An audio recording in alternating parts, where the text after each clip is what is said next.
अब बिना किसी देर के आज इस मुशायरे के साथ साथ हमारे लिए एक इंतहाई मसरत का दिन है, खुशी का दिन है कि हमारे परवाज़ गज़ल के साथी, कैट के वैज्ञानिक और एक उम्दा गज़लकार जनाब डॉक्टर रवि कुमार जैन, जिनको सुखन की दुनिया में हम आतिश इंदौरी के नाम से जानते हैं, उनके पहले गज़ल की उनकी पहली तख्लीक, उनके पहले गज़ल संग्रह दस्तक का आज विमोचन है, उसका रस्म इज़रा है। तो उसके लिए सबसे पहले मैं उस किताब पर अपनी बात रखने के लिए आदरणीय प्रदीप कांत जी को यहाँ पर आमंत्रित करूँगा कि वे आएँ और दस्तक पर अपने इजहार ख्याल को बयां करें। जनाब प्रदीप कांत जी।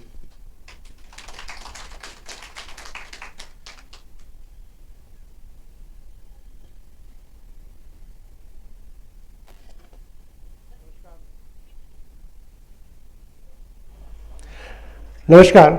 मुझे हुक्म हुआ है कि दस्तक पर कुछ बातचीत करूं। आतिश इंदौरी उर्फ रवि कुमार, उल्टा भी कह सकते। तो 25 अगस्त 1977 ललितपुर उत्तर प्रदेश में आपका जन्म होता है। वैसे आप फिज़िक्स में पीएचडी हैं और आरआर कैट में वैज्ञानिक हैं। तो ये तो स्वाभाविक है कि आपके मन में एक सवाल उठा होगा कि विज्ञान और गज़ल,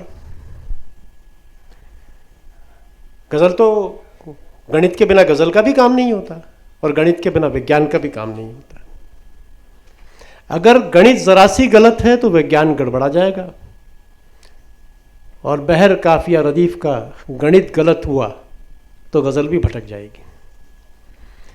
तो मुझे लगता है कि शायद रवि कुमार उर्फ आतिश जो हैं वो विज्ञान करते करते गज़ल की तलाश में आ गए और गज़ल में उलझ गए। अब सवाल ये है कि किसी शायर का परिचय क्या है, या किसी साहित्यकार का परिचय क्या है, किसी रचनाकार का परिचय क्या है। किसी रचनाकार का परिचय जो है वो उसकी रचनाएं हैं, शायर का परिचय उसका शेर है, ना कि उसकी पद और प्रतिष्ठा। ये सही है कि आप एक अच्छे वैज्ञानिक के तौर पे कैट में जाने जाते हैं, लेकिन रचनाओं की दुनिया में आपकी रचना से आप पहचाने जाते हैं। तो अब मैं इसीलिए इनकी शायरी की बात करूंगा। दरअसल रवि दिमाग से वैज्ञानिक है और दिल से गज़लकार, ये मैं कह सकता हूँ। तो जिस तरह से वैज्ञानिक वो भी सच की तलाश में रहता है, साहित्यकार, रचनाकार, गज़लकार, कवि, कथाकार, सब किसी न किसी सच की तलाश में रहते हैं। तो आतिश का शायर क्या कहता है? मेरी आँखों का जाला छट रहा है, दिखेगा सच। मेरी आँखों का जाला हट रहा है, दिखेगा सच कि कोहरा छट रहा है। यह शेर साबित करता है कि सच जानने के लिए सबसे पहले आँख पर से पूर्वाग्रहों का पर्दा हटाना ज़रूरी है। आतिश भी यही करते हैं। और एक बात और है कि आप कितना भी कोहरा ले लें, कभी न कभी तो छटेगा और कोहरे के पार दिखेगा, सच आपको नज़र आएगा। आप चाहे झूठ के लिबास में सच को फैला लें कि नहीं नहीं ये तो यही सच है, लेकिन जब वो हटेगा तो सच दिखेगा। शायर का काम यही है। तो ये जो शेर है ये रवि की दृष्टि के बारे में, आतिश की दृष्टि के बारे में हमें आश्वस्त करता है। हालांकि आतिश, अभी मैं ये कहूँगा कि युवा है, आप कह सकते हैं युवा किस लिहाज से कह रहा हूँ, क्योंकि 50 के हुए नहीं तो अधेड़ भी नहीं हुए, तो युवा हैं अभी, उन पर मोहब्बत का दौर ज़रा चल रहा है, इश्क का जोर जारी है। तो इसलिए कई शेर उनके जो है मोहब्बत के आपको दस्तक में देखने को मिलेंगे। और पिछले कुछ समय में एक चीज़ आप और देखें कि दस्तक आने से पहले भी आतिश ने सोशल मीडिया में अपनी एक बहुत बड़ी जगह बनाई है। बहुत सारे शेर उनके गाए भी गए होंगे और गाए गए हैं, बेसिकली गए होंगे नहीं, गए हैं, क्योंकि हमने सोचा कि किसी और को पुकारा होगा, आपको नाम कहाँ याद हमारा होगा, ऐसे शेर उनके गाए गए हैं। लेकिन सवाल ये है कि और भी गम है ज़माने में मोहब्बत के सिवा। तो सवाल जो मैं कर रहा हूँ वो ये है कि अपने समय और समाज पर आतिश का शायर बराबर नज़र रखता है। इसीलिए कह सकता है कि पेड़ की थोड़ी छाँव ले आना, शहर लौटो तो गांव ले आना, और बात करनी है गरीबी की गर, शाह को नंगे पांव ले आना। तो वो राजनीति और सांप्रदायिकता पर भी पैनी नज़र रखता है। देखिए, खोटे सिक्कों का जब होता है कब्जा बाजारों पर, ऐब लगाए जाते हैं तब सोने के कलदारों पर, है ना। फिर कहते हैं कि आप अटके शिया और सुन्नी में, फिर खुदा के करीब कैसे हो। ये हमारे समय का सबसे बड़ा सवाल है। चाहे धर्म हो, आप धर्म कह लें, मजहब कह लें, पंथ कह लें, रिलीजन कह लें, ये हमारे समय का सबसे बड़ा सवाल है। हमें जो सौहार्द चाहिए, बात उसकी हो रही है। तो फिर आप कैसे खुदा के करीब हैं अगर आप में सौहार्द नहीं है? तो वो कबीराना अंदाज में भी बात करता है, बैठे मस्जिद पे या मंदिर पे ये उसकी मर्जी, मैं कबूतर को उड़ाऊंगा, चला जाऊंगा। तो इस तरह से इस शायर की नज़र अपने समय और समाज के तमाम मुद्दों पे है, जिसमें परिवार के भी कुछ मसले होते हैं। माँ, दवा दारू तेरी कैसे कराऊं, कहती है पत्नी, बेटे और भी तो हैं। तो आतिश का शायर गज़ल के रवायती सलीके से भी बात करता है। समंदर कितना गहरा देखना है, उसे अब कह के दरिया देखना है। तो उसे नई भावभूमि के शेर भी आते हैं। चली जाती हैं हंसने और हंसाने से, दवा खाने से बीमारी नहीं जाती। बहरहाल, अपने पहले मजमूए दस्तक के साथ एक नया शायर किताबों की दुनिया में दस्तक दे रहा है, जिसका मैं समझता हूँ इस्तकबाल किया जाना चाहिए। उम्मीद है ये गज़लें अपने पाठक को अपने समय से और अपने समाज से रूबरू करवाएंगी। बधाई रवि।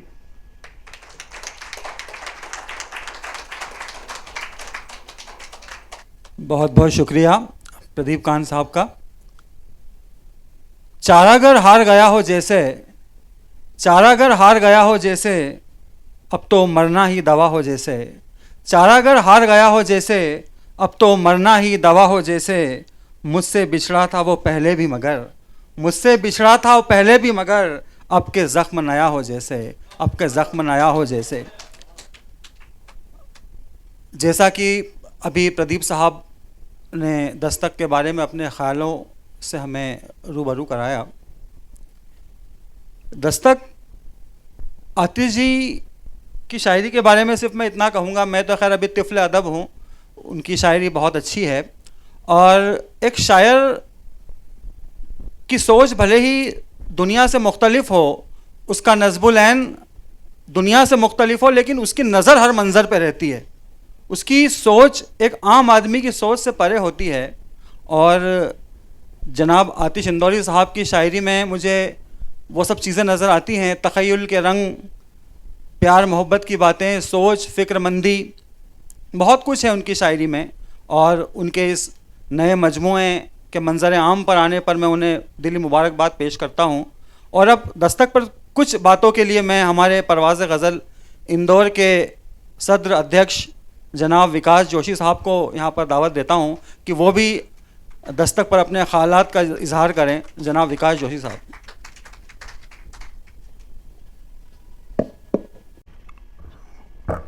सबसे पहले तो मैं बधाई देना चाहता हूँ आतिश जी को उनके पहले गज़ल संग्रह के लिए। और दस्तक के बारे में मैं जो कुछ भी कहना चाह रहा था वो बहुत कुछ तो प्रदीप जी ने उसकी वजाहत पहले ही कर दी है। तो मैं सिर्फ ये कहना चाहता हूँ कि अभी इत्मीनान से मैंने आपका दस्तक पढ़ा नहीं है, सिर्फ एक सरसरी तौर पे अभी गज़लें जो हैं वो निगाह से गुज़री हैं। लेकिन मैंने ये देखा है कि मैं जब से आतिश जी के संपर्क में हूँ तो मैंने उन्हें बड़ा हसास इंसान पाया है। मैं पिछले 3-4 साल से उनसे जुड़ा हुआ हूँ और मुझे बड़ा ताज्जुब होता है, हैरत होती है कि एक जैसे प्रदीप जी ने कहा कि एक वैज्ञानिक गज़लों के क्षेत्र में हो, ये बड़ा एक कॉन्ट्राडिक्टरी या विरोधाभास वाली बात होती है कि जनरली हमारे यहाँ पुलिस में जो लोग हों या वकील हों तो ये शायरी से थोड़ा दूर ही रहते हैं, लेकिन परवाज़ गज़ल में इसके अपवाद हैं। हमारे असर साहब हैं जो पुलिस विभाग से ही रिटायर हुए हैं, तो आतिश जी भी उसी फील्ड से आते हैं, तो ये और ख़ास तारीफ़ की बात है कि ऐसे पेशे में होने के बावजूद उन्होंने शायरी का इतना अच्छा उपयोग किया और इतना अच्छे ख़यालात हैं उनके, इतना ये दस्तक के बारे में मैं क्या कहूँ, मैं अभी पढ़ूँगा पूरी किताब, लेकिन समाज में जो घटनाएं घट रही हैं उन पे जो उनकी पैनी नज़र है उनका सारा समावेश इस किताब में आपको मिलेगा। तो मेरी सबसे गुजारिश है कि एक बार दस्तक ज़रूर पढ़ें, और जैसा कि प्रदीप जी ने भी बताया कि हमारा जो इंदौर में परमाणु संस्थान है कैट, उसमें वैज्ञानिक के पद पर कार्यरत हैं आतिश जी, और उसके बावजूद उन्होंने एक अपने अंदर के शायर को ज़िंदा रखा हुआ है, ये बहुत बड़ी बात है। और रवायती शायरी जो भी हो रही है, शराब शबाब वफा बेवफाई, उससे हट के उन्होंने जो शेर कहे हैं वो वाकई काफ़ी तारीफ़ के लायक हैं और वो सोचने पे मजबूर करते हैं, और बहुत ज़्यादा क्लिष्ट उर्दू का उपयोग न करते हुए जो एक सादा ज़बान में वो अपनी बात कहते हैं उससे वो शायरी दूर तक जाती है, ये ख़ास बात है। और जो शेर के बारे में मैं बात करना चाह रहा था कि बैठे मस्जिद पे या मंदिर पे ये उसकी मर्ज़ी, मैं कबूतर को उड़ाऊंगा चला जाऊंगा, और क्यों परेशान हो हिस्सा नहीं मांगूंगा मैं, आसमां सर पे उठाऊंगा चला जाऊंगा। तो ये शेर आप देखें तो एक सरसरी तौर पे सामान्य शेर लग सकते हैं, लेकिन इनमें बहुत गहरी बात है जो अभी आज हमारा समाज जो रिश्ते तार तार हो रहे हैं या उस पे बहुत अच्छा तंज है कि मैं आसमां सर पे उठाऊंगा चला जाऊंगा, या खुदा के घर सड़क कोई नहीं जाती, चलो पैदल वहाँ लारी नहीं जाती। तो ये हमें शैलेंद्र की याद आ जाती है कि सजन रे झूठ मत बोलो खुदा के पास जाना है। तो ये जो सादा ज़बान है उनकी शायरी में, ये इनकी खासियत है।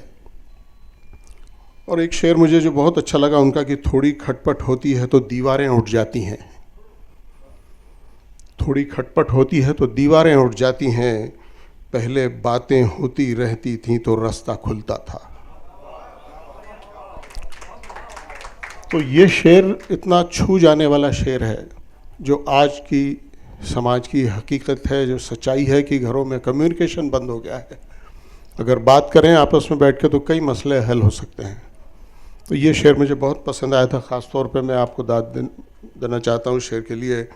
और पेड़ की थोड़ी छाँव ले आना, शहर लौटो तो गांव ले आ जाना, ये तो आपका खैर सिग्नेचर शेर है मेरे ख्याल से, और इसने आपको काफ़ी दूर तक पहचान दिलाई है। तो ख़ास तौर पे मुबारकबाद आपको।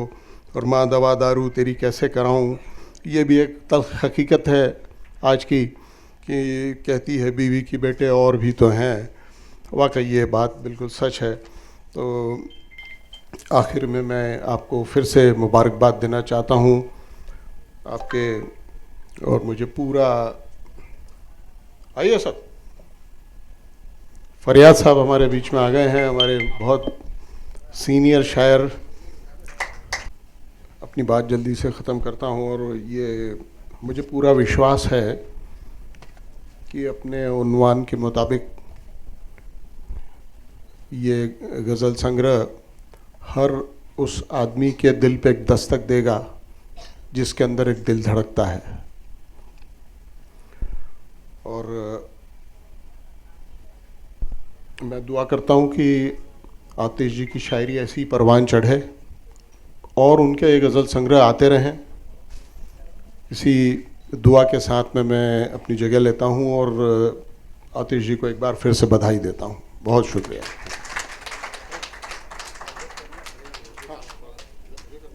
बहुत बहुत शुक्रिया।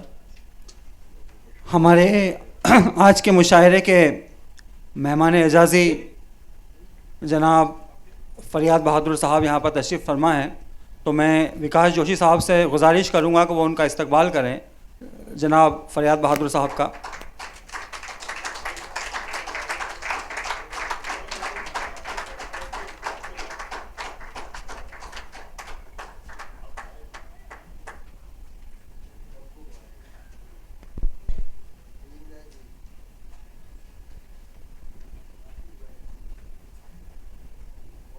ठीक है, ठीक ठीक, बहुत शुक्रिया। अब हमें जिस घड़ी का इंतज़ार है, हमारे नौजवान साथी जनाब आतिश इंदौरी साहब के पहले शेरी मजमूए दस्तक के रस्म इजरा का, तो मैं मंच पर तशरीफ़ फरमा तमाम हमारे महज़्ज़ब हज़रात से गुजारिश करूँगा कि वे दस्तक के विमोचन के लिए, दस्तक के रस्म इजरा के लिए तशरीफ़ लाएँ। और जनाब आतिश इंदौरी साहब, अजय डिंगरा साहब और विकास जोशी साहब से भी गुजारिश करूँगा वो भी मंच पर आ जाएँ दस्तक के रस्म इजरा के लिए।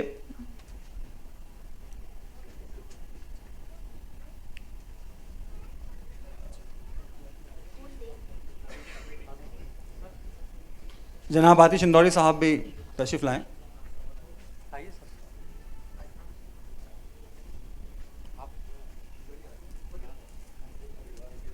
मैं अमन काजी साहब से भी गुजारिश करूंगा वो भी मंच पर आ जाएं। अमन काजी साहब से भी गुजारिश करूंगा कि वो भी मंच पर आ जाएं।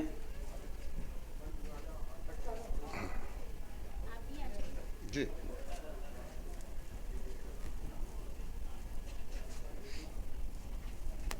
प्रदीप कान साहब, आसिफ भाई आ जाओ। सॉरी,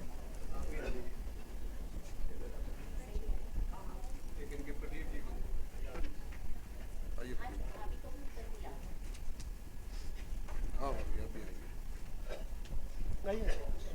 आ जाओ। मानो अच्छा ऐसे ही कर रहे हो।